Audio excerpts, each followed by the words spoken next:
Buzz. Wang Chong's order caused the army to calm down for a moment, and then it began to rumble to life. Clang, clang, clang. The first to react were the shield men. Their finely crafted shields heavily thumped against the ground. After them came the pikemen of greater and lesser valor, their forest of pikes all aiming outward. Behind them, the cavalry unsheathed their sabers and swords, and the creaking of gears could be heard as the 3,000 ballistae were loaded and readied. In this entire process, all 15,000 members of the ballista army seemed to be in sync, the creaking of the ballistae starting and ending together. When all this was finished, the aura exuded by the more than 100,000 Tang soldiers transformed into a dreadful threshing machine that was ready to begin the harvest. Roar! A forceful bellow came from the western side of Talas. The first to attack were the Arabs. Whoosh! As the Arab cavalry galloped forward, they parted, allowing a giant of a man to ride out from the center of the army, mounted upon a divine steed. At the sight of this man, even Wang Chong couldn't help but blink a few times. Tall, incredibly tall. In the Central Plains and perhaps in all the world, someone of Li Sai's stature was already astonishing. But this person was even taller than Li Sai. Even from several hundred zhang away, his muscular figure still gave off an intense pressure. His horse was similarly impressive, 2 heads taller than an average man. This person was wearing black-red armor, and his hands grasped 2 large and heavy hammers. As he galloped and roared, he seemed like the mighty miracle god stepping out of the legends. Guda Haida, Kulahi, die for me! This Arab general loudly shouted, his eyes exploding with light. Behind him, thousands of Arab warriors who were just as fierce roared and charged, their bodies surging with killing intent. In comparison to the Arab cavalry led by Umar, these Arab cavalrymen were 1 or 2 levels stronger. At the first defense line, while the great Tang shieldmen were able to maintain their nerve, the soldiers from the western regions appeared afraid and fearful. That's Khalid, a fierce Arab general. A grave voice came from Wang Chong's side. Chang Qianli had ridden up, his worried eyes focused on that deific Arab figure. In our 2 months fighting with the Arabs, no small number of our soldiers died at this Khalid's hands, and they all died extremely gruesome deaths.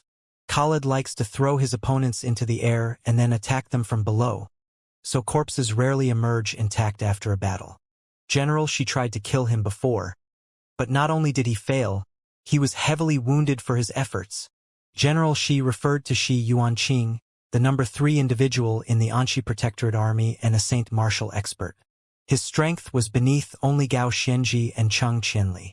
If even he had been injured, one could easily imagine just how powerful Khalid was.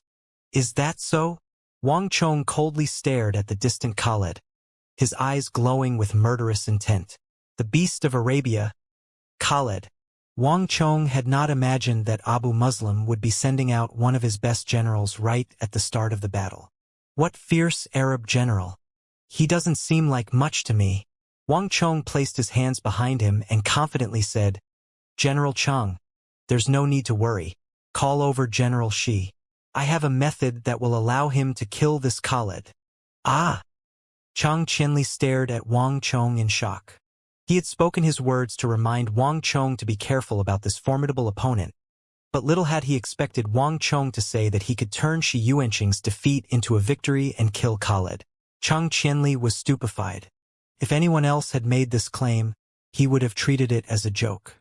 But Wang Chong's earnest expression made those words impossible to discard. Protector General Wang, you really have a way to kill Khalid? If we don't try, how can we know? Wang Chong indifferently said. Shi Yuanqing came quickly, riding out through the city gates, his stalwart figure mounted on a pure snow-white steed. Protector General Wang, you were asking for me. The stalwart man dismounted in front of Wang Chong. His expression was grim, his face seemingly chiseled from stone. He was apparently one of those sober and serious men who had little time for jokes.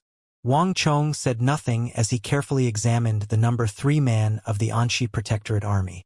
Shi Yuanqing's injuries were not light, and the thick stench of blood was evident before he even got close.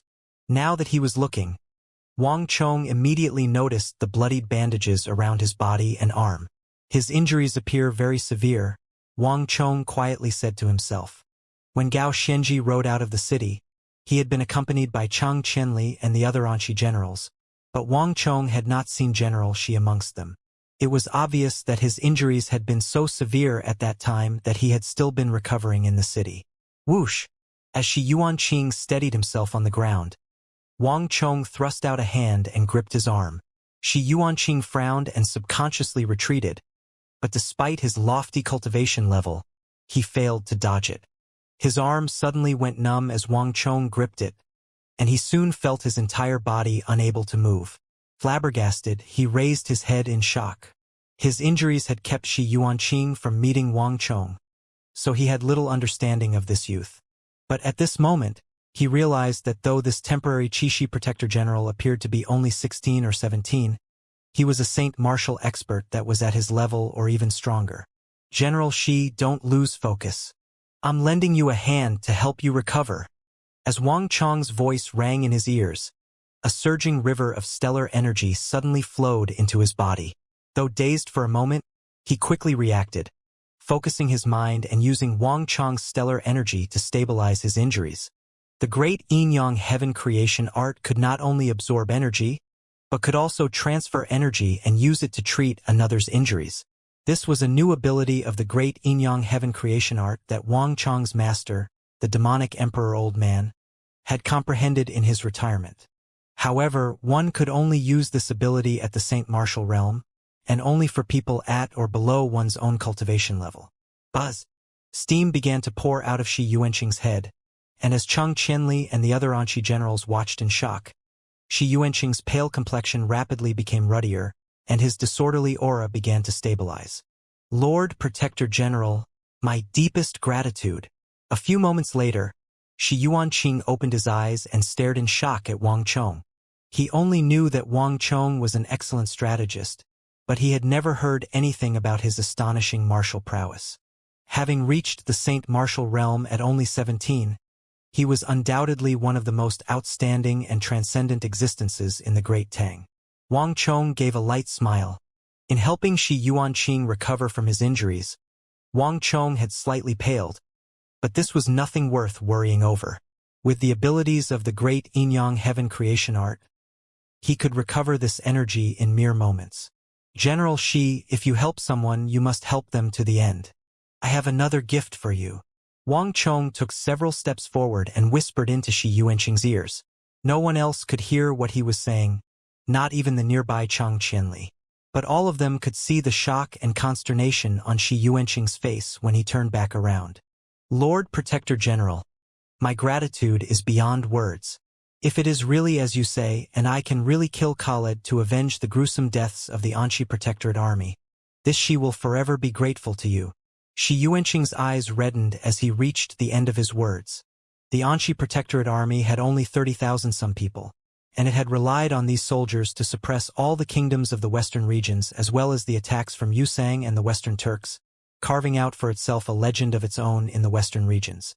But this would have been impossible without complete unity and trust, a brotherly relationship between the soldiers. One could easily imagine what Shi Yuanqing had felt when he had seen hundreds of his brothers tossed into the air by the beast of Arabia and blown into pieces. It's just a foreign barbarian. There's no need for General Shi to view him with such high regard, Wang Chong said dismissively. Get ready to set forth and kill him. Wang Chong and the other generals will await the news of your victory. Kyle! A murderous roar came from amidst the thundering hooves of the Arab army. While Wang Chong had been treating Shi Yuanqing, Khaled and his Iron Beast army had taken the lead and charged ahead of the rest. They were only around 70 zhang away, and everyone could clearly see the ferocious and muscular bodies of the Iron Beast army. Each of them was like a savage Vajra guardian, eyes bulging with fury. Their bodies and even their horses were covered in armor 3 inches thick, making them seem like savage mechanical beasts. Even though the Bakr cataphracts led by Amur had been famed for their thick armor, they were like the moon compared to the sun in the face of Khaled's Iron Beast army. There were only around 10,000 cavalry in this charge, but the storm they stirred with their advance slammed against the walls and made them ring and shake. The air in front of the first defense line even began to twist and condense. "Kill them!" At a distance of several dozen zhang, Khalid pointed forward with his hammers and let out a cruel and bloodthirsty roar, the terrifying call of a savage beast. Wang Chong stood next to Cheng Qianli, allowing the fierce winds to sweep past him, his face devoid of emotion. His gaze turned to Chun Bin, standing at the first defense line. "Ready!" Chun Bin was standing on one of the tall transport carriages, his expression solemn, his Wu's steel sword aimed straight forward. Creak creak. The 1,500 ballistae swiftly adjusted their aim toward the charging Iron Beast army. Fire! Boom boom boom. The thick ballista bolts howled through the air, a furious downpour enveloping the earth. In a flash, the stench of death grew 100 times stronger. Ballistae, the Great Tang's most powerful weapon and its most powerful tool for dealing with groups. In Wang Chong's hands, these weapons were essentially the scythes of death itself. In the first clash with Umar on the eastern side of the battlefield, the more than 70,000 Arab soldiers had been completely crushed by the might of the ballistae. A volley from 1,500 ballistae could bury 10,000 Arab cavalry. This was their terrifying might. Roar! A savage shout came from the distant Khalid, a ferocity in his eyes. Boom! A pitch-black halo suddenly exploded from Khalid's body, rapidly expanding. When it hit the ground, it instantly transformed into two black-red war halos. The moment these two halos appeared, an invisible energy began to spread over the tens of thousands of soldiers in the Iron Beast army. In the blink of an eye, they all instantly swelled in strength as a metallic luster enveloped them. Not only that, miniature black-red war halos appeared under their feet, boosting their strength. The Iron Beast halo, the dark blood shield. Khalid had immediately used the two powerful halos upon which he had made his reputation. Unlike other Arab generals, Khalid possessed two extremely high-class war halos. The first could greatly boost the strength and toughness of all metal pieces on his soldiers, including their armor, making them like iron beasts. This halo also served as the origin of the name of the army that Khalid commanded. As for the second, the Dark Blood Shield, it allowed the Arab warriors under Khalid's command to meld their energy with their horses, transforming the blood energy within them into a shield that would fuse with their armor and further strengthen its defensive capabilities. These two powerful halos allowed Khalid's Iron Beast army to sweep unstoppably through the battlefield. Boom! Boom! Boom! The long ballista bolts exploded forward, each one accurately aimed at a soldier of the Iron Beast army. But then a shocking scene occurred. Extremely sturdy blood-red shields floated up from the Iron Beast army. The ballista bolts pierced through these shields, continuing onward to strike the Iron Beast army. But after piercing through only one soldier, these ballista bolts that could normally pierce through 7 or 8, drawing a line of carnage through enemy forces, had their speed and power greatly reduced. It was like they had not shot through a body of flesh and blood, but human-shaped steel. Boom boom boom. Once the first round of ballista bolts had been fired, the Iron Beast army was not in the expected disarray. Of the tens of thousands of soldiers, only around 1,000 had been felled, and some of them had even managed to avoid a fatal blow and survive the volley. How could this be? Chun Bin's expression contorted at this sight. Turning his head, he saw that all the ballista teams were in a similar state of shock. The entire world knew of the power of the Great Tang ballistae.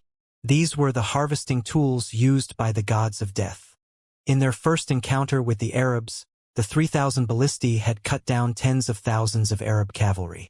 However, in that salvo just now, each ballista bolt had only been able to shoot through 3 people at most before their energy was spent.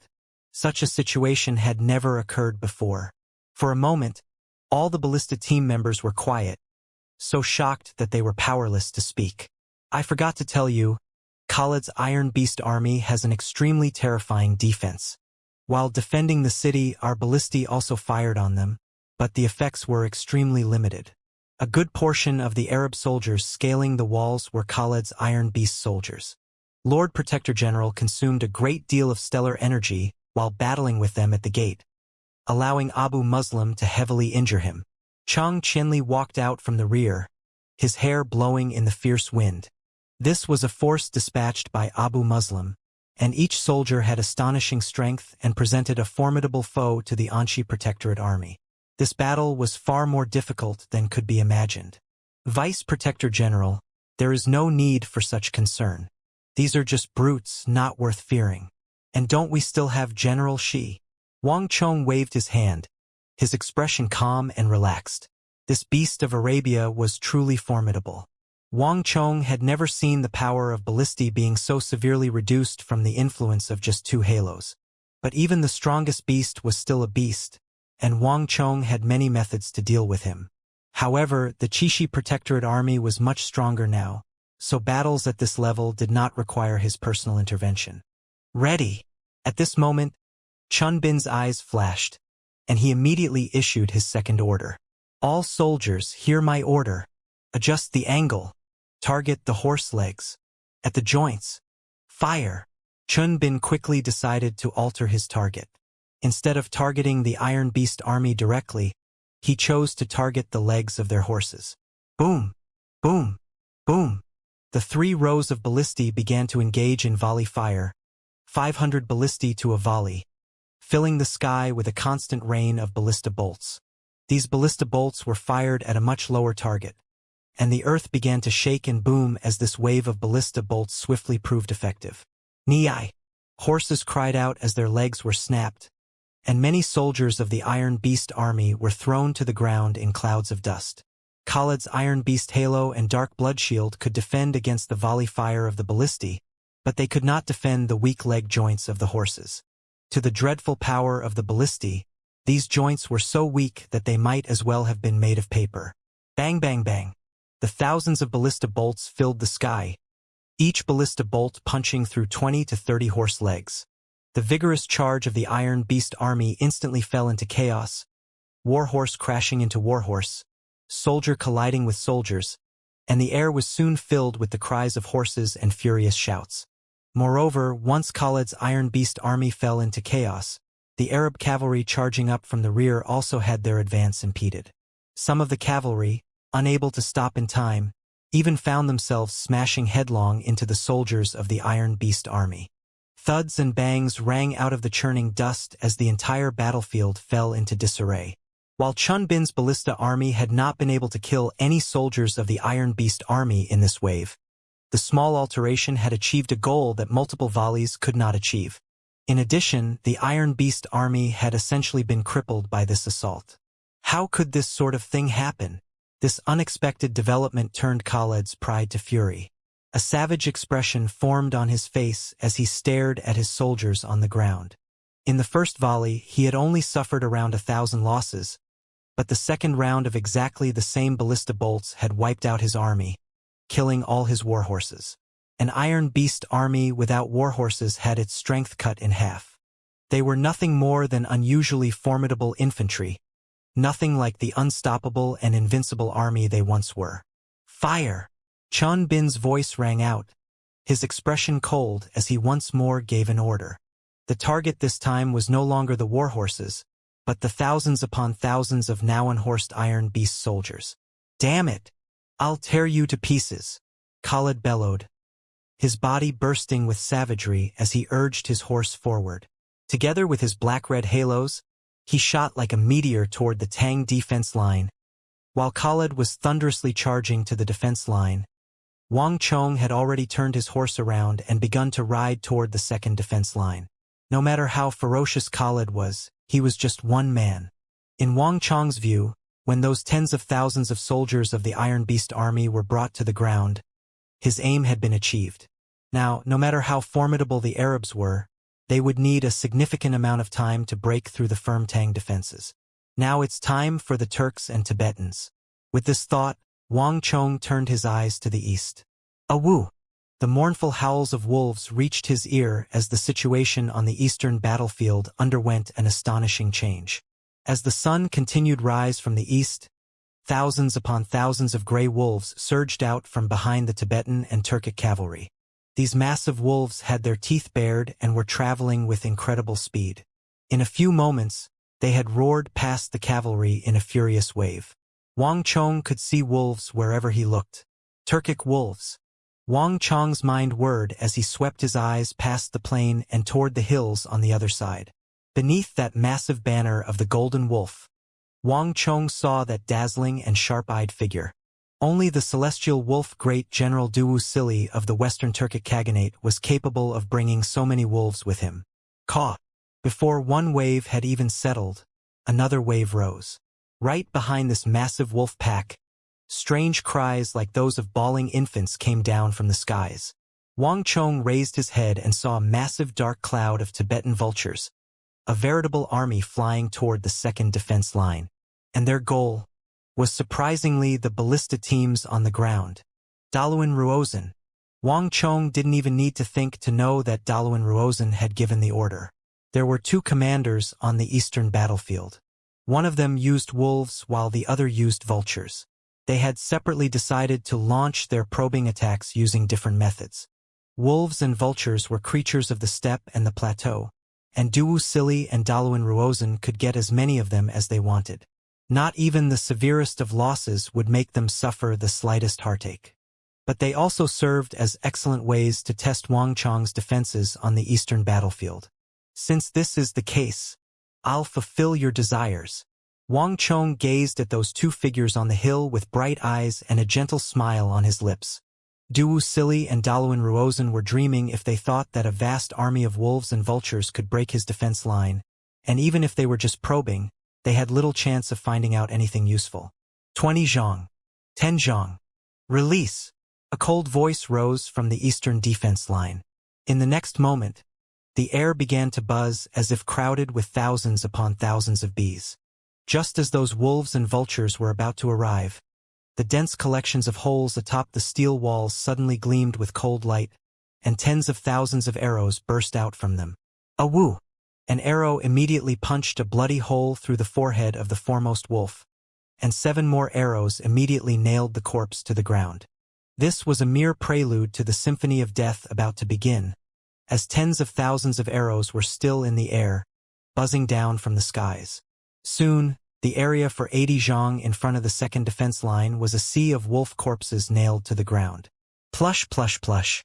In the air, the vultures shrieked in alarm as arrows shot through their necks, wings, and chests, and they plunged to the ground.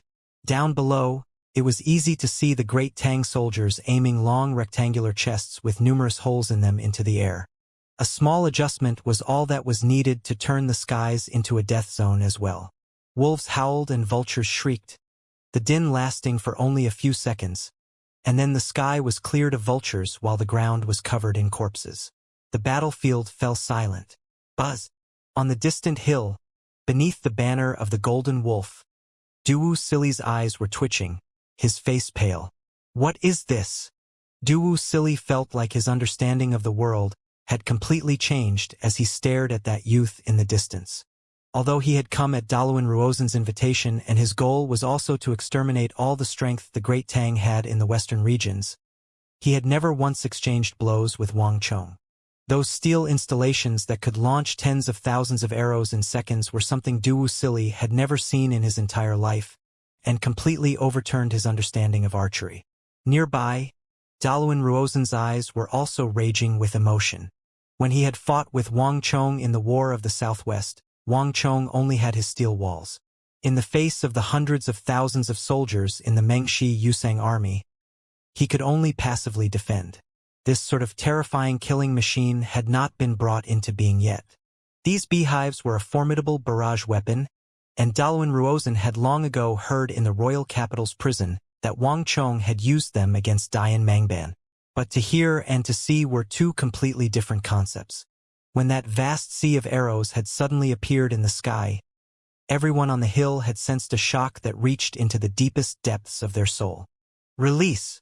Similar orders were not only being shouted on the eastern side of the battlefield, but to the west of Talas as well from the first defense line. Buzz! Tens of thousands of arrows exploded into the air, completely engulfing the Iron Beast army and the Arab soldiers charging up from behind them. Release! Release! Release! Each of the thousands of beehives installed on the steel walls had a soldier to operate it. The tens of thousands of arrows blocked out the skies as they whistled through the air. Each arrow was far less lethal than a bolt from a ballista, and a significant portion was blocked by Arabian armor. However, the terrifying number of arrows being fired had created a similarly terrifying power. Plush, plush, plush. The sound of arrows plunging through flesh could be heard all across the Western Tala's battlefield. Before warhorses and their riders could even reach the first defensive line, they would topple to the ground, their bodies covered with arrows. In a few short moments, the area in front of the first defensive line was piled with corpses. Fire! Standing on a tall transport carriage, Chun Bin swung down his sword again and again. The ballistae fired, wave after wave, each ballista bolt accompanied with a canopy of arrow fire that brought away with it a large batch of Arab soldiers. On this foreign battlefield, the great Tang ballistae, the symbol of its prosperity and strength, the acme of its craftsmanship, exhibited the full extent of their power. In the brief time that had elapsed, thousands upon thousands of Arab elites had been felled. But at this time, the ferocity and fearlessness of the Arabs was also on full display. Despite the combined downpour of death of the ballistae and beehives, despite the increasing numbers of Arab dead piling up in front of the first Tang defense line, the Arab soldiers continued to surge out from the rear, taking the places of the fallen. No fear of death could be seen on their faces. On the contrary, death seemed to them like some enormous honor. The Arabs were natural fighters and regarded death on the battlefield as the greatest glory. By dying on the battlefield, they would return to the embrace of God and gain for themselves the greatest rewards and honor. Thus, the Arabs were even more ferocious and formidable than the Tibetans and the Turks. At the sight of this Arab army anxious to charge forward, even Wang Chong couldn't help but widen his eyes. But conflicts came hand in hand, and while the Arabs were charging forward, the thousands upon thousands of Tibetan and Turkic cavalry began to shout as they charged. The deaths of all those wolves and vultures had failed to inspire any fear or dread in them. Huashu Huaitsong. Send all the soldiers except the Mutri great cavalry. On the hill, Daluan Ruozan sat upon a Tibetan steed, his eyes firm and resolute. There was no doubting the strength of the Tang.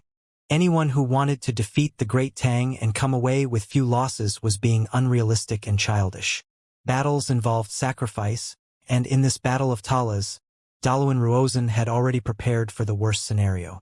But as long as the Anshi Protectorate Army and Chishi Protectorate Army could be destroyed and Wang Chong killed, all the sacrifice would be worth it.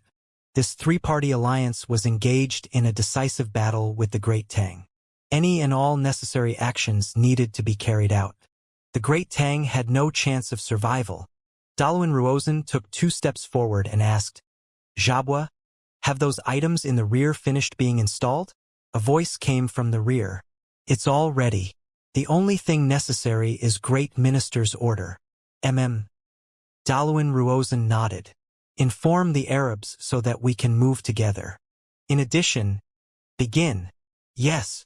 A figure behind Daluan Ruozan quickly departed, vanishing behind the hills. Rumble. Amidst the howling wind and thundering hooves, the tens of thousands of Tibetan and Turkic cavalry charged forward. Awoo! Thousands upon thousands of massive wolves once more surged from the rear. The approach this time, however, was different. Around 200 zhang from the second defense line, there was a flash of light as all the Tibetans and Turks reached under their horses, all of them taking out round shields. "Kill! Destroy them all! Conquer the western regions! Kill them all!" Shouts filled the sky. Although the Tibetans and Turks spoke different languages at this moment, they seemed to be on the same wavelength, acting as a single army. They all pressed against the backs of their horses, the round shields on their arms raised into the air like umbrellas, protecting the majority of their and their horses' weak points. All the Tang soldiers at the second line of defense were visibly taken aback by this sight. Whether it was with the vultures, wolves, or these round shields, the Tibetans and Turks had clearly come prepared. "Ready!" With a clang, Sukai unsheathed his sword, his cold and lofty voice ringing over the defense line. Sukai's order immediately caused the 1,500 ballistae to creak, the sharp tips of their ballista bolts gleaming under the light of the rising sun as they were slowly brought to bear on the charging Tibetans and Turks. But at this moment, Sukai sensed a flash, and he subconsciously closed his eyes. Sunlight. Su Kai felt his heart chill and his face pale. He hadn't noticed before, but he finally realized that the sun's position at this moment was exactly at the angle needed to shine into their eyes, while his teams were aiming their ballistae. This also happened to be the moment the Tibetans and Turks had chosen to attack. Did Daluan Ruozhen calculate even this? Su Kai suddenly had a very ill foreboding. Daluan Ruozhen was a strategist, a wise minister, a master of calculation. He was a powerful foe of the Marquis who had managed to push the Tang to the very brink in the empire's southwest. This time, Daluan Ruozhen had managed to lead his army to Talas while avoiding all of Xianxia's scouts, and he had even brought wolves, vultures, and the round shields used by the cavalry. But if he was even able to calculate the time of his attack to match the angle of the sunlight, then he was truly terrifying beyond belief. Lower your eyes, avoid the sunlight, and pay attention to the shadows on the ground. Wang Chong's familiar voice suddenly rose from the rear of the Tang army. His words immediately calmed his soldiers and they lowered their eyes. Su Kai quickly calmed down as well. Adjust the angle. Pay attention to the area under the horses. Ready. Su Kai soon gave off a string of orders, but just when his sword was ready to swing down, he suddenly heard a piercing whistle. A round shadow rapidly began to expand behind the second defense line, and before anyone could react, a boulder 2 arms pans in circumference dropped from the sky and crashed into the area behind the ballista army. Stone throwers. Wang Chong's eyes flew open at the sight of this boulder dropping from the sky. Careful! But before he could give any further warnings, a massive explosion came from behind him. Turning his head, Wang Chong saw a blazing fire belching out black smoke, fed by a thick, black liquid flowing across the ground. Arabian kerosene. Wang Chong's pupils constricted as he recognized this liquid. In a flash, countless thoughts flew through his mind. Catapults. Arabia and Yusang had used these things against him at the same time. Release. On the eastern end of the battlefield, hundreds of catapults stood unseen behind the hills. Tense Tibetans continued to assemble catapults from wooden parts. The Tibetan plateau was primarily grassland and lacked tall trees. So Daluan Ruozhen had obtained the lumber needed to build these catapults from Mengshi Zhao merchants. The internal makeup of Wang Chong's steel modules, as well as their methods of construction and assembly, were still mysteries for the various countries, but Daluan Ruozhen had been inspired to use this modular method for his catapults so that he could transport them to Talas. The Great Tang was famed for its ballistae. On the battlefield, these weapons were nigh unstoppable. And these catapults still in the middle of construction were the weapons Daluan Ruozhen planned to use to counter Wang Chong. Release! With this order, large boulders were thrown into the air, drawing massive arcs through the sky as they crossed the hills, crossed the eastern battlefield, and landed in the rear of the first defensive line, where all the ballistae were stationed. Boom! One ballista was not able to move in time and was smashed into pieces by a large boulder, along with the transport carriage beneath it, causing metal shards, ballista bolts, and carriage wheels to fly in all directions. As for the 5 warriors around the ballista, they were tossed through the air like ragdolls by the enormous force of the impact. Boom! Another boulder crashed down, crushing 2 Chishi soldiers into pulp. And then a third, a fourth. The air shrieked as hundreds upon hundreds of boulders hurtled through the air. Release! While this was happening on the western side of the battlefield, behind the more than 200,000 Arab soldiers, imposing catapults more than 10 meters tall stood in a neat row. In front of these catapults, a sharp-eyed Arab general swung down his arm. Boom boom boom. Large metal balls howled through the air, flying over the battlefield to land between the first and second defense lines. When these metal balls struck the ground, they exploded into pieces, immediately igniting the viscous Arabian kerosene contained within them into a roaring fire. As these metal balls rained down, the area behind the first defense line was soon turned into a sea of fire. The situation rapidly worsened, and in a few moments the Great Tang was in a terrible plight. Rumble! Availing themselves of the chaos, the Arabs advanced, bellowing as they smashed against the steel walls and the first line of shields. The walls and infantry shuddered as the sharp clanging of metal filled the air. Charge! Kill them all! All heretics must die. These Arabic roars filled the sky. To the east, hooves pounded against the earth as the Tibetan and Turkic cavalry used the catapults and sunlight to cover their advance, the wolves at the very front of their force. Lord Marquis, what do we do? The Tibetans are aiming at the ballistae. Su Kai's worried voice came from the front. The situation on the battlefield had changed too quickly. Just moments ago, they had held the advantage, but their situation was now extremely unfavorable. Can you see where their catapults are? Wang Chong sat on the white-hoofed shadow, his hair blowing in the fierce winds. As the boulders rained down, some of them landed only a few steps from him, their shockwaves even reaching the white-hoofed shadow, but Wang Chong seemed to be perpetually calm.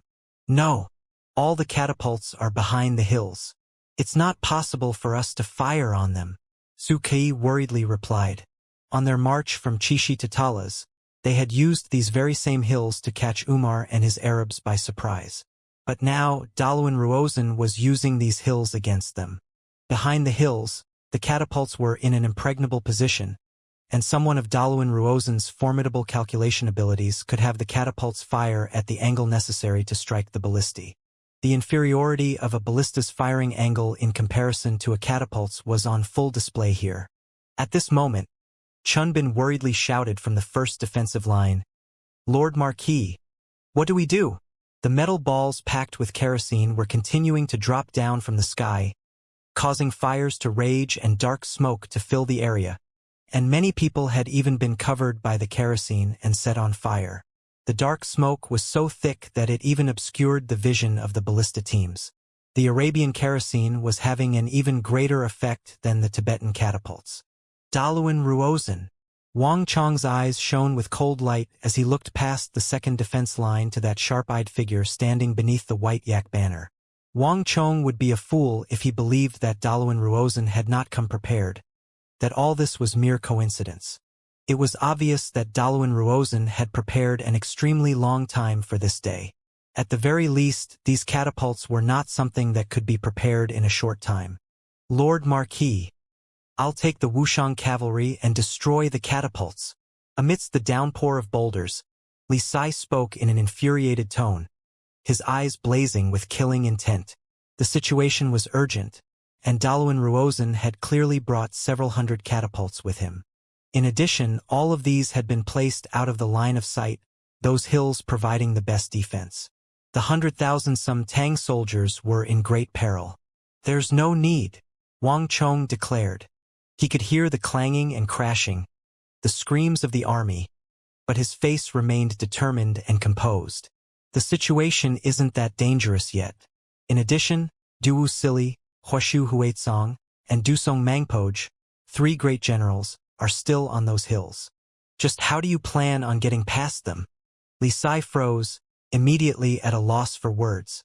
Those 3 elite great generals of Yusang and the Western Turkic Khaganate gathered on those hills were an uncrossable barrier, even harder to overcome than the hills.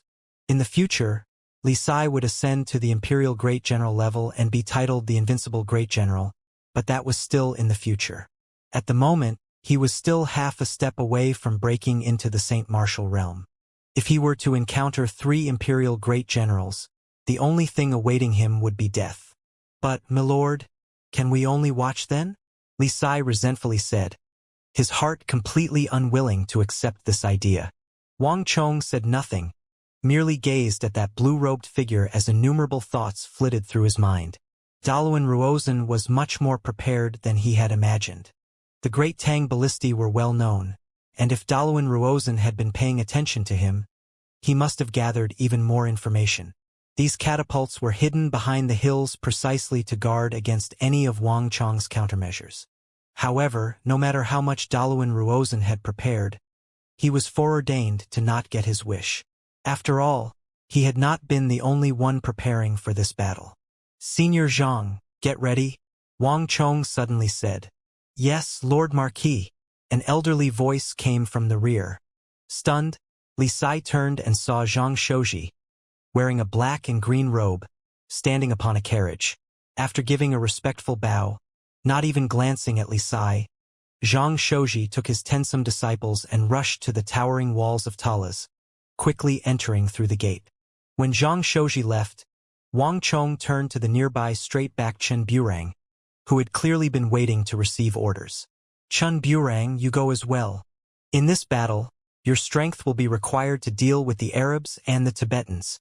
Chen Burang was an archer, and he should have been on the front lines, but during this battle, Wang Chong had called him back and told him to wait at his side. Understood. Chen Burang's face was solemn as he replied, and it was apparent that he had been waiting for Wang Chong's order for some time. I will not let Lord Marquis down. Chen Burang gave a subservient bow. Then he called over his warhorse and took off in a cloud of dust, riding toward Talas in pursuit of Zhang Shouji. With this taken care of, Wang Chong turned his gaze to deal with other matters. All infantry and axemen, take heed. Prepare to eliminate the wolf packs as they come in. Beehive team, get ready to sweep the field. Ballista teams, fire at will, and be ready to retreat at any time. Shui Qianjun, pass on my order to the first defense line. Have them use sand and dirt to cover the Arabian kerosene and extinguish the fire. Craftsman teams, set up bunkers. Logistics teams, get ready to repair the ballistae. As Wang Chong issued these orders, his eyes remained wise and unperturbed, as if nothing in the world could shake him. The disordered army quickly and effectively executed these orders. A team was formed to hunt down the wolves that managed to get past the defense line, while another team set about using sand and dirt to quench the oily flames, swiftly bringing the blaze under control. Although the flames were still burning, they were several times weaker and no longer as terrifying. More importantly, those clear and effective orders had immediately re-established calm in the army. Even though people were still being smashed and burned to death, the Qixi Protectorate army soldiers all calmed down, as did the mercenaries of the western regions. Do you see that? In order to deal with the Tang, the Arabs and I prepared for a very long time, but he needed only a few moments to stabilize an army of more than 100,000. Even those unorganized mercenaries from the western regions obeyed his orders. Just how many people possess this sort of ability for command and fast reaction time? On the eastern end of the battlefield, Daluan Ruozhen stood atop a high hill, his hands held behind him, his eyes shining with a profound light as he looked into the distance. Even though Wang Chong was his enemy, Daluan Ruozhen still had to sigh in admiration at Wang Chong's talent for the art of war. Though the Ngari royal lineage had been destroyed, though 200,000 of its cavalry had been buried in the southwest, Daluan Ruozhen had nothing to say about his loss. Some people had a talent that was like the blazing sun in the sky, so dazzling and radiant that no one could ignore it. Even their opponents would find it difficult to suppress a feeling that they were extremely lucky to fight against such an enemy. Alas, we are still enemies. With this sort of person here, neither the Tibetans nor the Western Turks will be able to sleep at night. This was also why I got in touch with General. This kind of person must be killed. Wuxia said nothing in reply, only turned to the refined Daluan Ruozhen with a strange look on his face. Since their relationship was one of sworn enemies, Wang Chong naturally had to be killed. Admiring one's opponent on the battlefield was extremely odd behavior in Wuxia's eyes, and was certainly not his style. Great Minister is truly an interesting person. Wuxia's lips slowly perked into a smirk, one tinged with cruelty. I have never respected my enemies. I only like to kill them. Anyone who makes an enemy of me will only be meeting with death. My best enemies are the dead ones. Daluan Ruozhen shot a glance at him and gave a faint smile in reply. People were inevitably different from each other. The Great Peng was different from an eagle, and dragons were different from tigers. Wuxia was a fierce general, not a strategic one. Pass on my order. Increase the strength of the assault. In addition, begin attacking the Tang steel walls as well. Daluan Ruozhen waved his sleeve and gave orders without turning his head. Yes, Great Minister. A messenger quickly left with these new orders. Daluan Ruozhen gave a satisfied nod. Everything was on the right track. The Tibetan catapults and Arabian kerosene were proving successful in suppressing the Tang, and if this continued, victory was assured. Great Minister, look over there. A shout of warning immediately attracted everyone's notice.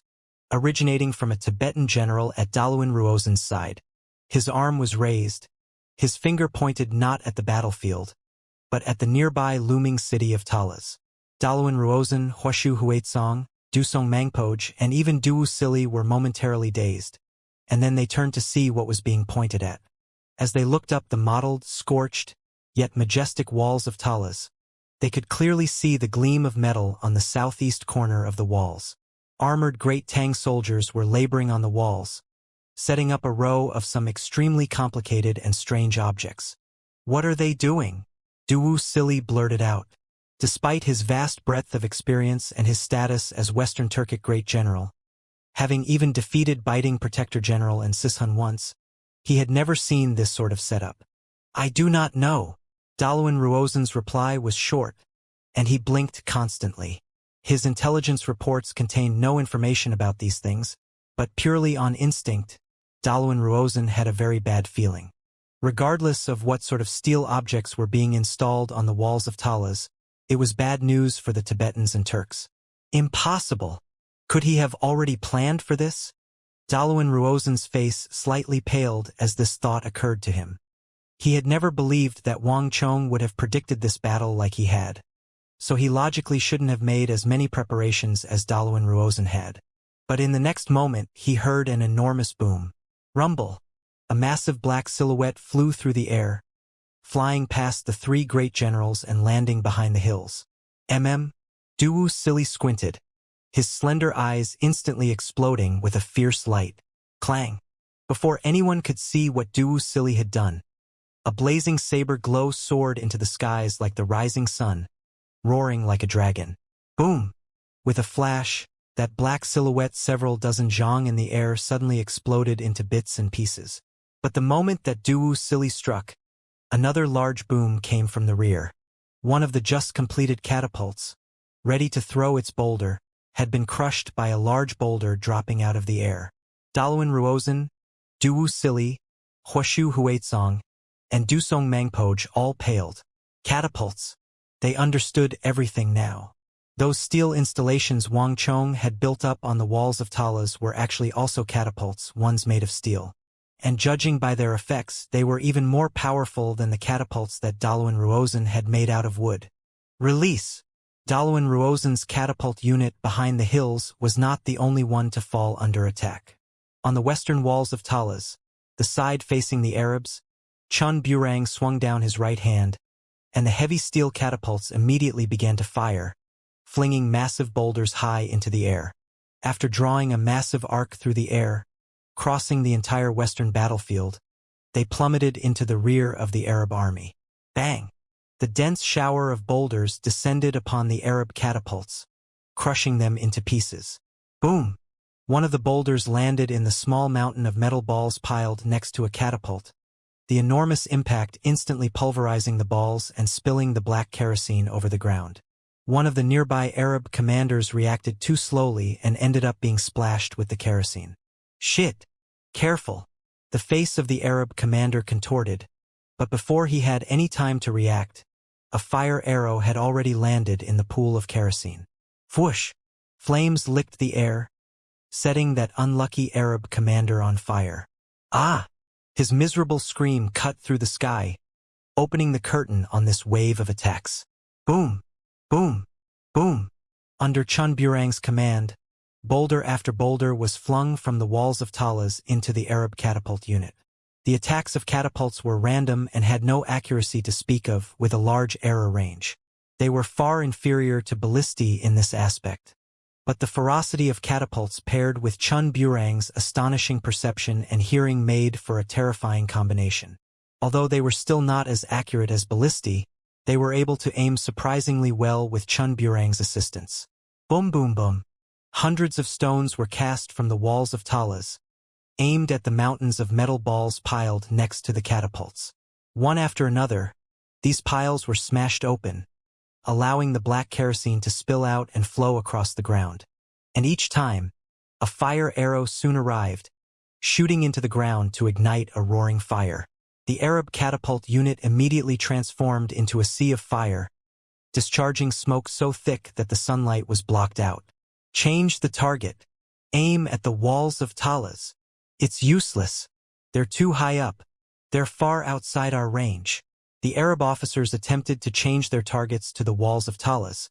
But at this moment, Gao Xinji's choice to occupy Talas first was showing its benefits. Wang Chong's steel catapults stationed on the walls had far greater range and power than those of the Tibetans or Arabs. Hurry! Withdraw the catapults. Get them away from here. We can't let them all get destroyed. An Arab officer reacted quickly, ordering the catapults to be pushed out of the battle zone. Although these catapults were large and heavy, each of them had been fitted with 8 huge wheels to make them easy to move. But would Chen Burang allow them to retreat at a time like this? Boom boom boom. In a few short moments, 80% of the catapults that the Arabs had constructed were destroyed. Those prepared piles of metal balls next to the catapults had become their greatest weak point. The entire region was aflame. Damn it! In the wake of this unexpected assault, the metal balls being flung toward the first Tang defense line soon vanished. And as the fires were extinguished, so did the flames and smoke, leaving behind only a few embers. Upon seeing this, Abu Muslim and Ziyad, the chief and deputy commanders of the Arab army, both paled. The advantage they had created had instantly evaporated. Abu Muslim's eyes darkened as he ordered, "Fahad, go and kill that Tang commander on the wall." The Arab catapults had destroyed many hardy cities before. Not once had they ever been destroyed by enemy catapults, much less been vanquished by their own kerosene. Abu Muslim had immediately identified the source of the problems as the Tang officer on the walls of Talas. Yes, a fully armored Arab general stepped out from behind Abu Muslim. Creak. The Arab general Fahad gripped an ivory bow taller than a man with his left hand, while his right hand knocked an arrow more than 5 feet long, its point gleaming like a red jewel. Slowly, he locked onto Chen Burang. As he drew on the bowstring, all light in a radius of 10 zhang began to twist and gather around the jewel-like tip of the arrow, causing it to exude a dangerous light. Boom! The sky seemed to explode with a peal of thunder as Fahad unleashed the arrow toward the wall. Such was its speed that one moment it was in Fahad's hand, and the next it was only a few zhang from Chen Burang on the walls. Buzz! Chen Burang grimaced at the sudden appearance of this arrow. His ears had already heard the arrow's approach, but his body was too slow to react. The enemy was much, much stronger than he was, a Saint Martial archer. Chen Burang's face went as white as paper at this thought. He was a member of Kunwu training camp's deflecting blade manner, and was both an excellent strategist and archer. He commanded these catapults to exhibit a might that few other commanders could reach. But though Chen Burang was an exceedingly capable commander, his cultivation level was not as impressive. The Arabs had sent a Saint Martial expert to deal with him, and at Chen Burang's level he was almost certainly doomed. It's over. This was the only thought in Chen Burang's mind. Bang! Just when Chen Burang had closed his eyes to wait for death, an invisible barrier of energy suddenly engulfed him. Boom! Fahad's destructive arrow struck the energy barrier like it had run into a steel wall. Clang! A shockwave spread out as the red jewel of the arrow tip along with the arrow itself pulverized themselves against the barrier. Protector General! Hearing a noise from behind him, Chen Burang opened his eyes and turned around. Seeing the relaxed figure of Anshi's Protector General slowly striding toward him, he gave a sigh of relief. Continue to command. With me here, there's nothing to worry about, said Gao Xianji as he strode forward and placed Chen Burang behind him. Amidst the blustery winds, Gao Xianji's eyes exploded with a dazzling light as his gaze locked onto the distant Abu Muslim and the archer general behind him. Abu Muslim seemed to sense something, and he slightly leaned forward, his eyes meeting with Gao Xianji's. Over the last 2 months, these two had become mortal foes, and as their gazes met, both could sense the intense will to fight in their counterpart. Ziyad took 2 steps forward and began to speak. "Milord, what if we bring a few more generals?" "That's not necessary. With Gao Xianji there, we won't be able to kill him." Abu Muslim waved his hand, rejecting Ziyad's suggestion. "The catapult unit is finished. There's no need to worry about it anymore. Inform the soldiers on the front to strengthen the assault." I want the Tang defense line on the west side torn to shreds by sunset, absolutely destroyed. No matter what, we must utterly crush the great Tang. Yes, my lord. Ziyad quickly left to relay Abu Muslim's orders. This battle was absolutely critical, the decisive battle between Arabia and the great Tang. A simple messenger could not properly convey Abu Muslim's will. Ziyad had to go personally. With the entrance of Chun Burang and the steel catapults onto the battlefield, Daluan Ruozan and Abu Muslim's strategy rapidly crumbled. The catapult unit that Daluan Ruozan had ensconced behind the hills and Abu Muslim's catapult unit in the rear of the Arab army were soon completely destroyed. Meanwhile, behind the Tang defense line, all the fires had been extinguished, and the circumstances of the Tang army had completely reversed once more. Fire! Grasping this opportunity, Chun Bin swiftly gave the order to his ballista teams to fire on the Arab forces. The first defense line was already in a rather perilous state. During the kerosene assault, Chun Bin's ballistae had not been able to operate as usual, allowing the Arab cavalry to charge up to the walls. All the steel walls and infantry were suffering furious waves of attacks, clattering and banging drowning out all other sound. All the Arab cavalry on the front lines were doing their utmost to break through. Meanwhile, the Tang infantry were clenching their teeth as they did all they could to hold the line. Hold! Don't let them get past. Stop them. This is an order. All the infantry were tensed up, the veins bulging from their foreheads, their faces reddening as they exerted all their strength. At this moment, Chun Bin's ballistae began to fire. Boom! Boom! Boom! The long ballista bolts howled through the air like the scythes of death as they once more made their presence known on the battlefield. Boom! An Arab cavalryman attempting to break through the infantry lines was readying for another charge when a pitch-black bolt blew through his chest, carrying him off his horse and into a second horseman. A third, a fourth, a single ballista bolt had blasted through 7 fully armored Arab cavalrymen, and this was only the beginning. Thwoosh thwoosh whoosh whoosh. The numerous ballista bolts each took at least 6 Arab cavalry with them, and in a single round, the Arabs had lost around 7,000 cavalry at the first defense line. Volley after volley ceaselessly descended upon the Arabs. The Arabs were losing men at an astonishing rate, and the area in front of the defense line was soon covered in corpses of both man and horse, blood flowing freely across the earth. But the Arabs were in a complete frenzy at this point, past caring about any casualties. Close-quarters combat was where the Arabs displayed the height of their legendary ferocity. As long as they could kill their enemies, topple them with fierce and crazed assaults, they did not care what losses they suffered. This courage and fearlessness had allowed the Arabs to create a legend of invincibility that stretched from the Tsong Mountains to the Red Sea. Kill! Innumerable savage-faced Arab horsemen charged heedlessly at the first defense line. Swoosh! An Arab horseman raised the spear in his hand and threw it over the shields into the dense Tang ranks. Caught by surprise, several Tang infantry were run through by the spear and nailed to the earth. A rain of such spears descended, rapidly inflicting casualties on the Tang soldiers. Moreover, even though the Arabs were under attack by both the beehives and the ballistae, they continued to press forward, using the piles of corpses to clamber over the walls and jump over the shields. Squelch, squelch, squelch. Behind the shields, the soldiers of greater and lesser valor thrust out their pikes again and again. Like agile snakes, these pikes were able to find the chinks in the Arab armor and thrust through, impaling the Arab soldiers. The pikemen of greater and lesser valor were fully displaying their might. In terms of pure armor-piercing capabilities, no one else in the western regions could compare to them. But not even this could stop the Arabs. Fight! Kill them all! An Arab soldier scaled a wall using the corpses and then, gripping his scimitar with both hands, jumped into the Tang soldiers and began to madly hack and slash. 1, 2, 3. Countless Arab soldiers, heedless of death, charged at the first defense line.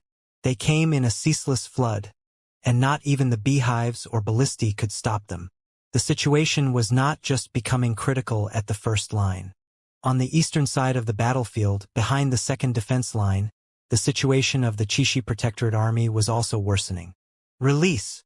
Su Kai led the remaining ballista teams in working with the beehives to frenziedly fire at the oncoming Western Turkic and Tibetan cavalry. Daluan Ruozen's catapults had been far more effective than expected, especially against Su Kai's ballista teams, as they had been the primary target. In those successive rains of stones, 40 to 50 ballistae had been destroyed, and a significant portion had been damaged and were still being repaired. Even though the steel catapults on the walls had succeeded in bringing an end to the attacks, the Turkic and Tibetan cavalry had succeeded in reaching the second defense line. Su Kai could only make as much as he could of the time remaining to fire on the enemy soldiers. Boom! Boom! Boom! Volley after volley of ballista bolts was fired, howling through the air and causing chaos in front of the second defense line. Tibetan and Turkic cavalry were dying in droves, their bodies kicking up dust as they were dragged along the ground. But in truth, the lethality of Su Kai's assault was far less impressive than it seemed. Daluan Ruozen and Wuxia had equipped almost all their cavalry with those round shields, which their soldiers hid behind, pressing their bodies against their horses. Thus, the same ballista bolts were made several times less effective. A ballista bolt would only kill 4 or 5, at most 6 enemy cavalry. To an army of 120,000, this did not even count as a severe wound. Ready! A calm and energetic voice roared over the eastern battlefield. Li Sai rode forward on his Fergana steed and flourished his emblematic Wuxia steel sword. As this massive sword was raised, the 5,000 Wuxiang cavalry quickly assembled behind him. All of them wore meteoric metal armor and wielded Wuxia steel swords. In terms of both mental and physical strength, they were at their prime and could be considered the strongest force of cavalry in the history of the Central Plains. More importantly, these 5,000 cavalry were all extremely disciplined and coordinated, in a way that no other cavalry force could compare. All soldiers, prepare for battle. The sounds of more swords unsheathing could be heard behind the second defense line. Li Sai and his Wuxiang cavalry were not the only ones getting ready for battle. Sun Jiming, Zhuang Zhengping, Qi Weisi, and the other elites of Deflecting Blade Manor were lining up with the soldiers of Qixi and the mercenary cavalry from the western regions, forming neat squares and rows as they readied for the fight.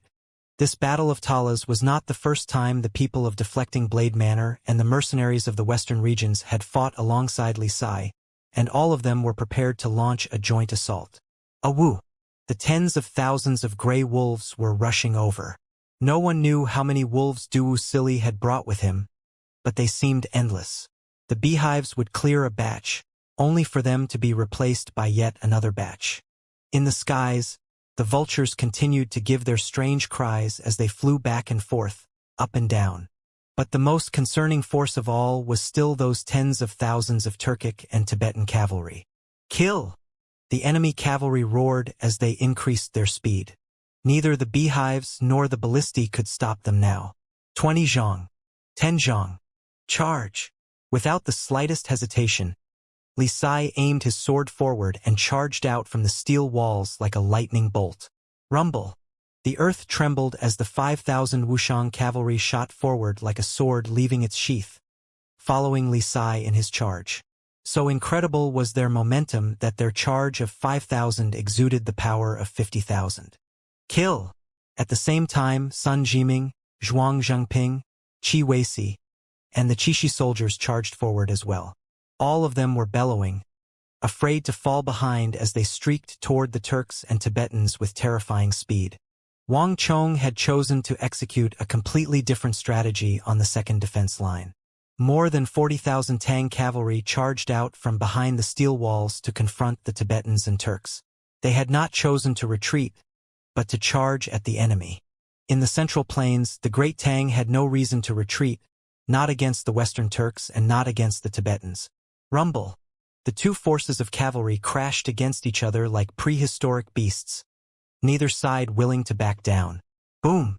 Crash!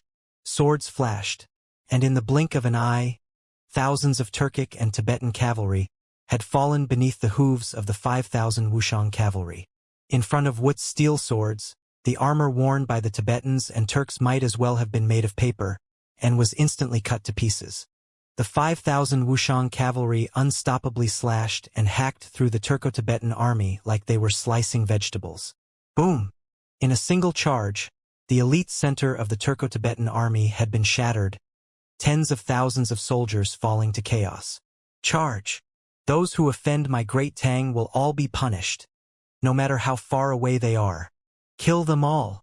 Stimulated by the charge of Li Sai and the Wuxiang cavalry, Sun Jiming, Zhuang Zhengping, Qi Weisi, and the other elites of Deflecting Blade Manor felt the blood surge to their heads, and they led their own groups of cavalry into the fray. Boom boom boom. Defensive halos, charging halos, attacking halos, strength halos. They burst out from their bodies like bamboo sprouting out of the ground after the rain.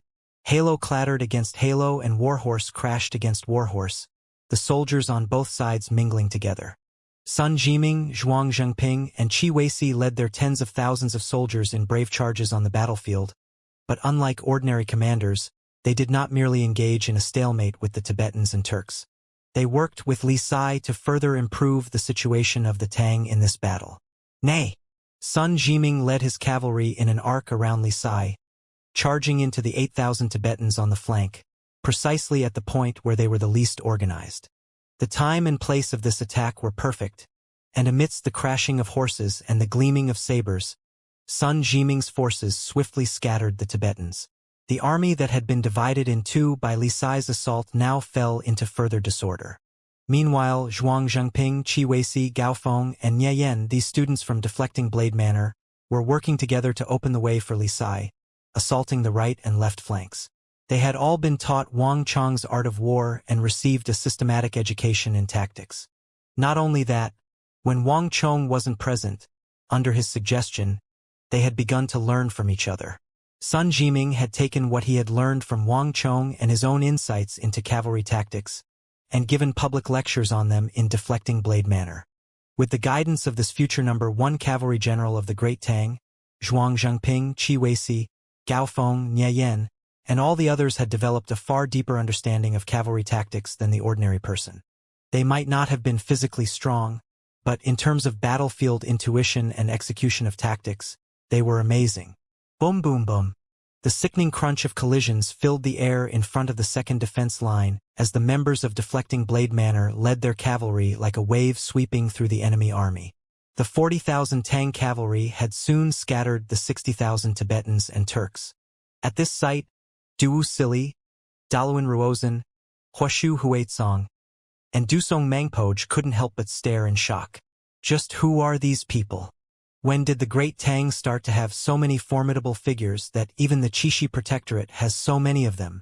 Duwu Sili was an extremely experienced general, and his intention in coming to Talas had been to deal with Gao Shenji, Wang Chong, and a few of the more renowned generals of the Anxi Protectorate army. He had not expected that Wang Chong would have so many formidable tactical generals under his command. They didn't seem very strong, but their grasp of the battlefield was simply beyond belief. Even though he was watching from the hills, he could still feel the sharpness of that threat. Those minor generals of the Great Tang were leading those tens of thousands of cavalry like numerous swords, thrusting in and out of the Turkic and Tibetan soldiers, scattering these veteran elites. It was easy to see just how much of a threat these commanders posed. I do not know. Daluan Ruozhen finally spoke, his brow furrowed. Duwu Sili was not the only one surprised at this result. In the past, Daluan Ruozhen had known that Wang Chong was an extremely formidable strategist and tactician, but he had never known that even Wang Chong's subordinates would be so terrifying. Such subordinates only increased the threat that Wang Chong posed, like giving a tiger wings. As for the weak point that was their lack of physical strength, this was not very important. I have heard that the Great Tang has 3 military training camps established by the Great Tang's sage emperor. Of them, the Kunwu training camp has a Deflecting Blade Manor that was established by the current Qixi Protector General.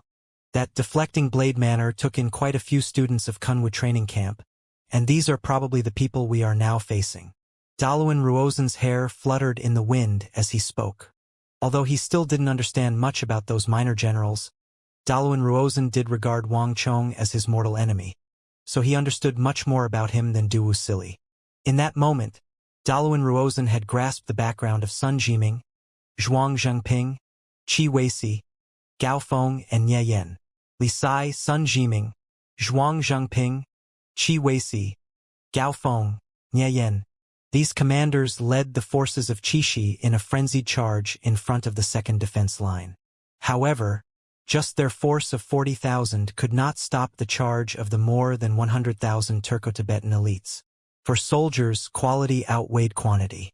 This battle was taking place in Talas, west of the Tsong Mountains, and the Tibetans and Turks had needed absolute secrecy in their approach, so they were not capable of bringing that many soldiers. Thus, while Daluan Ruozan had only brought around 70,000 and Wuxia had only brought around 40,000, these were the elite of the elite.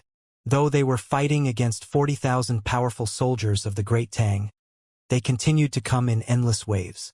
Not even Li Sai and his Wuxiang cavalry wreaking havoc through their lines could stop all of them.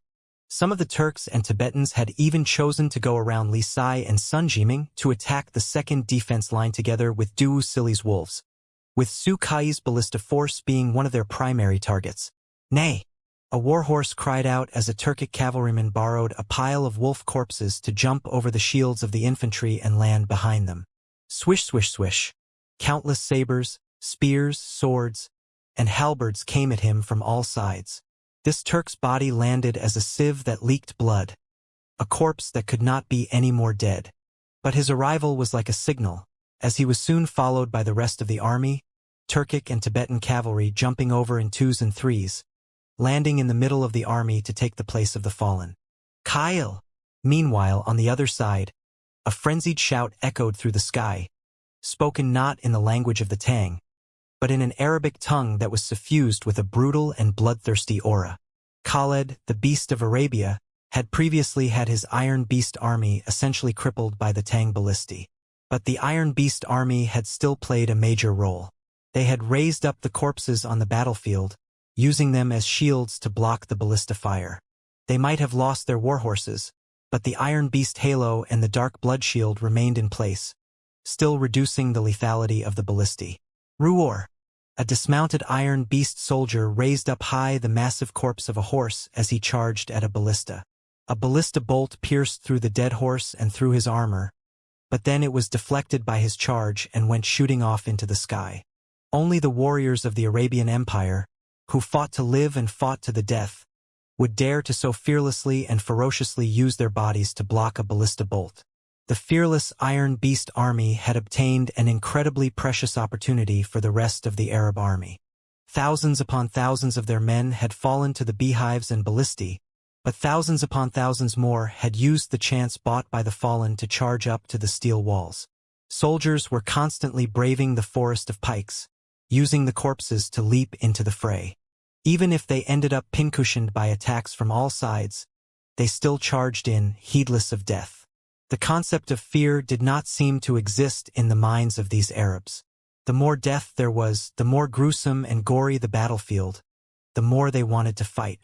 Even those mercenary pikemen from Greater and Lesser Valor began to show fear in the face of these savage and roaring Arabs. So one could easily imagine what the other mercenaries felt. To the west of the western regions, in the battlefield legends, Arabs were synonymous with death. Countless powers and empires had felt the terror of the Arabs, their formidable will that did not fear death. And those kingdoms whose armies had collapsed and scattered like beasts in the face of the Arabs had formed the building blocks for the Arabs' legend of invincibility. One wave, a second, a third, the Arab soldiers continued to roll in like the ceaseless tide, crashing again and again upon the first defense line. Hold! Saber and axe men, get ready! Archers, get ready! On the battlefield, Wang Yan and Wang Fu were serene and unperturbed, like rocks standing firm against a pounding river, as they commanded the infantry at the first defense line. No matter how fierce the Arab assault was, how fearless they were, or how many times they attacked, they were unable to penetrate the infantry formations of Wang Yan and Wang Fu. Along the first defense line, the area defended by Wang Yan and Wang Fu was the most frequently assaulted. However, no matter how many Arabs managed to get past the steel walls, past the shields, beehives, and ballistae, they would all meet their ends in front of Wang Yan's infantry formations. At the rear, Nearly 10,000 infantry stood calmly in waiting. In this era where cavalry was king, the Great Tang, where the terrain was not suitable for raising high-quality warhorses, had not won its hegemony through cavalry. In terms of infantry, however, the Great Tang reigned supreme, and it had been by means of these infantry that the Great Tang had once managed to crush Yusang, the Eastern and Western Turks, Goguryeo and Mengshizhao, and even expanded into the western regions. That had been the era of infantry. The Great Tang had made everyone experience the power of the Central Plains infantry, allowing it to attain its dominant stature. Across the entire world, only the infantry of the Great Tang were capable of holding against the attacks of all kinds of cavalry. Wang Yan's infantry did not have as strong of a charge as cavalry, nor were they as flexible, but in a defensive battle they were a steel wall. Furthermore, the assistance of Wang Chong's steel walls only bolstered their already formidable defensive capabilities. Wind. With 4 black armored guards standing sentinel around him, Wang Yan solemnly swung down his right hand. Whoosh! The thousands of shield men holding the gap suddenly retreated, revealing a large path behind them. In an instant, thousands of paths like these appeared in the seemingly impervious defense line. Buzz! The Arabs' minds went blank at the appearance of all these gaps. But then they bellowed, flailing their weapons as they charged into the paths. The Arab cavalry behind them also noticed nothing strange, shouting as they followed their comrades. Fire! Wang Yan waved his right hand once more. Clang clang! The shield men worked with the axe and saber men to close the paths that had been opened. In an instant, those Arabs who had charged in were trapped. Kyle! With an earth-shaking cry, the Tang soldiers began to hack and stab at the trapped Arabs from all directions. No matter how strong, fierce, and courageous the Arab cavalry were, no matter how fearless they were still hopelessly outnumbered by the Tang infantry. So swiftly were they felled that they were not even able to stir a ripple in the Tang formation. Wind! Fire! Wang Yan repeated this tactic again and again, baiting in Arab soldiers and then cutting them off so that they could be slaughtered. Once the shield men closed the gap, no Arab horseman could escape Wang Yan's infantry formation alive. In Wang Yan's hands, infantry were not solely restricted to defense, but were also excellent offensive weapons, attacking while defending and defending while attacking. The 20,000 infantry were like a finely tuned machine, slaughtering the Arab cavalry with extreme efficiency. Bait, surround, kill. They worked with such callous composure that even the Arab cavalry began to feel intimidated. The Western region's mercenaries defending the area with Wang Yan were subconsciously influenced and were motivated to continue their staunch defense. In doing so, they formed the firmest region of the defense line. It's about time. In the middle of the 2 defense lines, amidst tens of thousands of soldiers, Wang Chong sat on the white-hoofed shadow beneath the banner of the Great Tang. As he listened to the battles going on, a sharp light glimmered in his eyes. The battle was gradually growing more intense, with the Arabs, Turks, and Tibetans all having committed almost the entirety of their forces. The lines on both the east and west were under tremendous pressure. Wang Chong had reached an important phase in his plan. Buzz! As the winds blew, a light even more blazing white than the sun exploded from Wang Chong's eyes, but only for the briefest moment. And then, the entire battlefield, both east and west, began to tremble. With Wang Chong as the center, a milky white halo began to expand, sweeping over the region like a hurricane. The bane of the battlefield halo. With the forces of the 4 sides in vicious combat, Wang Chong had finally released his bane of the battlefield halo. Buzz! As it swept through the battlefield, the dazzling halos of the Tibetans, Turks, and Arabs suddenly began to flicker like candles in the wind. Clang clang clang. Before anyone could react, their tens of thousands of halos instantly dimmed as they dropped a level. This halo instantly effected a momentous transformation on the fierce melee. What's going on? The figure of Abu Muslim in the rear, which had been as steady as Mount Tai, suddenly shuddered as he sprang from his chair in extreme shock. He had participated in many wars and conquered many countries, but he had never seen something like this. A force of more than 200,000 elite Arab cavalry had instantly weakened. Not only that, the sudden drop in strength had thrown the Arab formation at the front into disarray, with numerous Arab cavalry too slow to react ending up impaled on the pikes of the enemy. Boom! Ballista bolts shot over the shield wall and struck the rows of Arab cavalry some 20 zhang away. Roar! A soldier of the Iron Beast army roared, one hand holding the corpse of a warhorse as he rushed dauntlessly toward a thick ballista bolt. But this time, the dark blood shield and Iron Beast halo were not effective. Once it blew through the horse corpse, the ballista bolt continued unabated, easily piercing through the soldier's armor and then carrying along his body through the air. It then struck a second, third, a fourth. In a short period of time, the black ballista bolt had pierced through 8 Arab cavalrymen, nailing the last 4 to the ground. Whoosh whoosh whoosh. Similar sights played out elsewhere on the battlefield. The hundreds upon thousands of ballista bolts fell like a thick rain over the battlefield, but their effect this time was totally different. Bang bang bang. Corpses crashed to the ground as the area in front of the first defense line was swiftly cleared.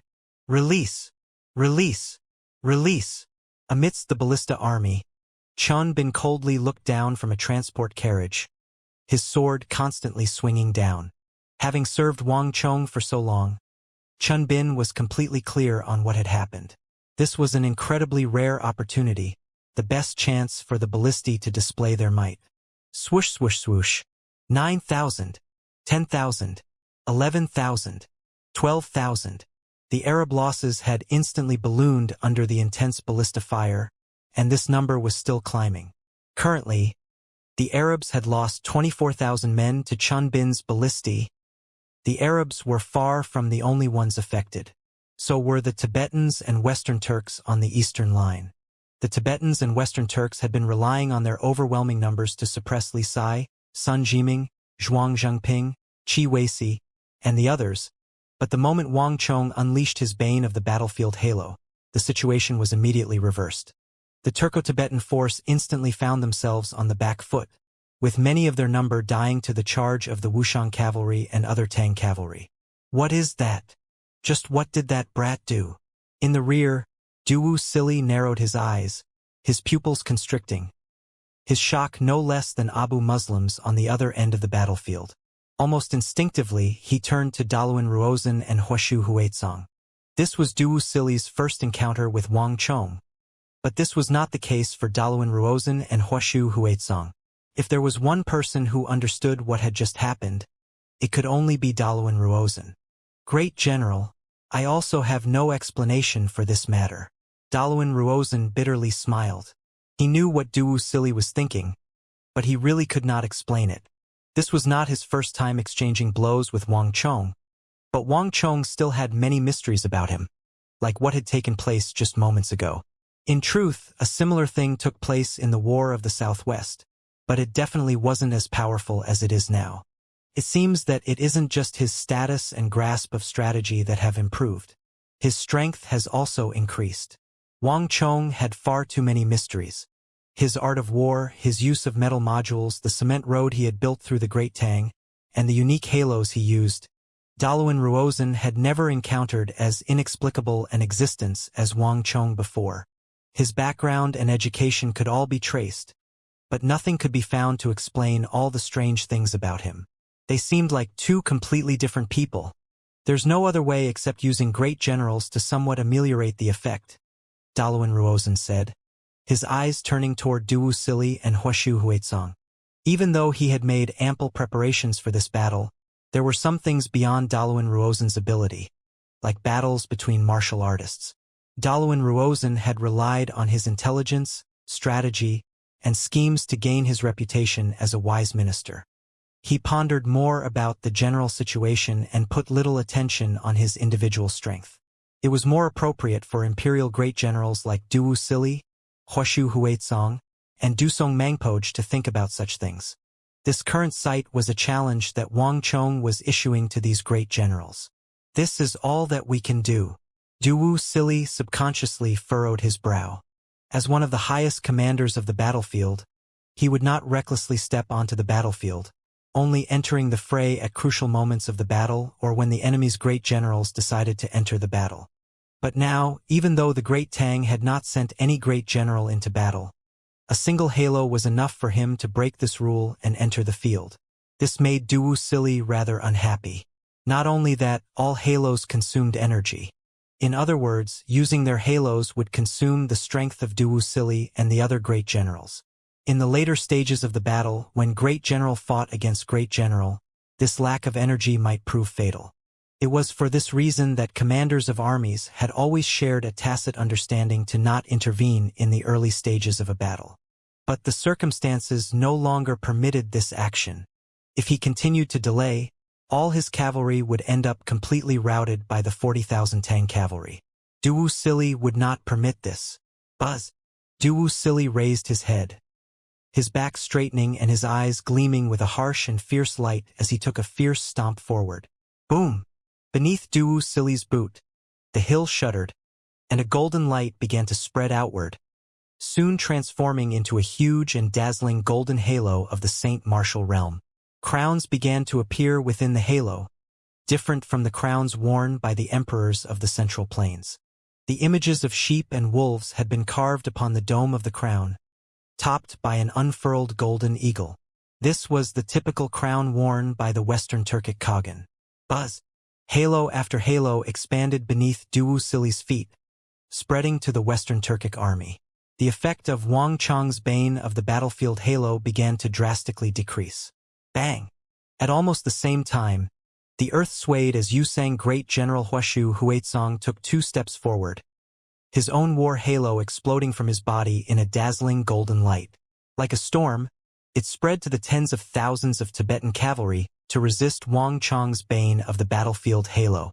The Tibetans and Turks were not the only ones to execute this strategy. At the first defense line, the earth shuddered as if impacted by some tremendous force. The Abbasid governor of the east, Abu Muslim, had moved at the same time, his pitch-black halo bolstering each of his soldiers. Wang Chong's one halo had constrained the Turks, Tibetans, and Arabs at once, so 3 great generals needed to mobilize to counteract him. This was an unprecedented feat. They made a move as expected. In the distance, Wang Chong sat on the white-hoofed shadow, beneath the banner of the Qixi Protectorate Army, not one bit surprised by this scene. In fact, there was even a smile on his face. There were hidden schemes and open schemes. The partitioning of the battlefield had been Wang Chong's first open scheme, and this was his second. In order to resist the effects of the bane of the battlefield halo, Huaizong, Wuxia, and Abu Muslim would have to use their most powerful halos to passively counter it. The battle had barely begun, but 3 great generals of the enemy side were already beginning to weaken. Halos consumed energy, and starting from now, as the battle dragged on, Huaizong, Wuxia, and Abu Muslim would only get weaker and weaker. If this battle continued for an hour, their strength would drop from the peak of the Saint Martial realm. But for Wang Chong, things were entirely different. The bane of the battlefield halo did consume energy, but it was a minuscule amount that would barely affect him. It mostly consumed the energy that was stored within the heavens and earth. Since you're already doing it, I might as well fulfill your wish. Wang Chong continued to smile as he unleashed his other halo. Boom! Another flash of light burst from his body as Wang Chong spread his Bane of Generals halo over the battlefield. Buzz! In that moment, the battlefield that Huaizong, Wuxia, and Abu Muslim had barely managed to bring under control once more shifted. Without any warning, the various generals of Yusang, the Western Turks, and Arabia suddenly felt their halos flickering and their energy dropping an entire tier. This set off a chain reaction, the halos being emitted by these generals to bolster their troops also beginning to weaken under the effects of the Bane of Generals halo. The soldiers of the 3 armies immediately felt their strength suffer another small drop. Bastard! The assembled Tibetan and Turkic generals watching from the hill paled, the fires of rage glowing in their eyes. When Wang Chong unleashed his second halo, all of them felt like they had been duped, been playthings in the palm of Wang Chong's hand. Daluan Ruozan, I suddenly understand why you want to kill him. Standing beneath the fluttering golden wolf banner, Wuxia had a sinister gaze, his entire body seething with a killing intent that soared to the skies. causing even the air around him to twist and contort. Even though these had just been two long-distance exchanges, with no true clash having taken place, the Celestial Wolf Great General was now dead set on killing Wang Chong. If this sort of person remains alive, they will be a source of endless disasters for both Yusang and the Turks. Only extraordinary people could earn the regard of Wuxia. With his incredible insight, he had identified Agudulan as a potential brigadier general and personally raised him to that level. Likewise, Wang Chong had not even reached the brigadier general level yet, but Wuxia had already branded his image in his mind. Xianxia, take command of the Celestial Wolf Cavalry. Prepare to move out and kill the Tang, Wuxia suddenly ordered. For a few moments, it was quiet, and then a hoarse and chilly voice came from behind him. Yes, my lord. Daluan Ruozan and Huashu Huaitsong immediately turned their heads, only then realizing that a Turkic general wearing the silver armor of the Celestial Wolf Cavalry had appeared behind Wuxia. He was slender, and his body exuded no energy whatsoever, making him practically unnoticeable amidst the Celestial Wolf Cavalry. If Wuxia had not said anything, no one would have ever noticed him. Brigadier General. A look of slight apprehension appeared in the eyes of Daluan Ruozan and Huashu Huaitsong as this thought flashed through their minds. To hide one's energy in front of a group of great generals was no easy task. Just this alone was proof enough of this person's impressive capabilities. Not only that, Xianxia had an extremely sinister aura. One could tell at a glance that he was extremely dangerous and hard to deal with. All soldiers, listen up. My lord has given his order. Prepare to set out. Xianxia ignored these gazes, mounting a Turkic steed equipped in that barbed armor of the Celestial Wolf Cavalry. His eyes exploded with an intense light, and the moment he mounted the horse, the entire world seemed to overturn. His inconspicuous and ever-changing energy instantly became as powerful and violent as a storm. Niai! The thousands of Celestial Wolf Cavalry began to tremble and cry out from atop the hills. These elite warhorses had been trained and raised through a special method. They no longer seemed like warhorses but like real wolves. Get ready! At almost the same time, Daluan Ruozan turned to Huashu Huaitsong. Tell Huaba Senji to go as well. There's no need. I'm already ready. Daluan Ruozan had barely spoken when a burly man wearing black-red armor slowly trotted over on his horse. His eyes were like bronze bells, his skin slightly tanned, and two red ribbons embroidered with gold fluttered from his shoulders. These ribbons were the symbol for the highest commander of the Mutri Great Cavalry. This was Huaba Senji, chief guard of the Yusang Empire's royal capital, the leader of the Mutri Great Cavalry, and also Daluan Ruozan's earliest supporter. He had been one of the primary drivers behind this long-distance expedition to Talas. Without his support, without the addition of his 7,000 valiant Mutri Great Cavalry, Daluan Ruozan would have found himself powerless to realize his plans. As chief guard of the royal capital and the leader of the crucial Mutri Great Cavalry, Huaba Senji's most important duty was protecting the Tsenpo. The generations of chief guards had all been devotedly loyal, never leaving the capital without the Tsenpo's order. But Huaba Senji was shirking his duty, abandoning his post without the Tsenpo's order, and even bringing with him the Mutri Great Cavalry. Such a thing had never happened before in the history of Yusang, and according to the laws and precedent, he deserved the death penalty. Daluan Ruozan, no matter how this battle turns out, I only have a single request. Do not attempt to stop me from fighting with those Wuxian cavalry. Huaba Senji's eyes were bright, his expression cold. His eyes cared not for the battle overall, but remained forever fixed on just one person. Of course, Daluan Ruozan immediately nodded. That was our agreement in the first place, Huaba Senji sternly reminded. Other than assisting Daluan Ruozan in defeating the Great Tang and salvaging Yusang's reputation, he had another, more important, reason for risking the death penalty by leaving the royal capital and taking the Mutri Great Cavalry with him to Talas. He had to defeat an enemy. The Great Tang's Wuxian cavalry. Yusang had dominated the world through its cavalry, and its echelon formation was known in every corner of the land. The plateau was a land of cavalry, And at the apex of this cavalry were the three cavalry kings: the White Braves, the Qinghai, and the Mutri. These were the most powerful forces of cavalry in all of Yusang.